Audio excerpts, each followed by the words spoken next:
جمعیت علماء کے زیر اہتمام اجلاس عام کی تیاریاں زوروں پہ ہے۔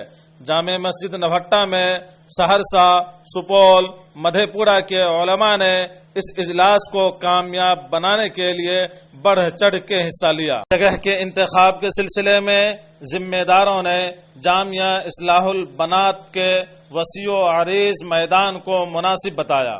حتمی فیصلہ جمعیت علماء سہرسہ کے میٹنگ میں لیا جائے گا۔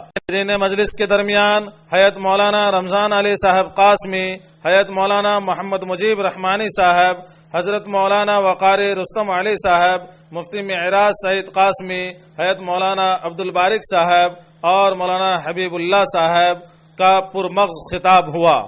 دور دراز سے تشریف لائے ہوئے علماء کرام کا والہانہ استقبال جامع مسجد کے احاطے کے لوگوں نے کیا اور مہمان نوازی سے نوازا۔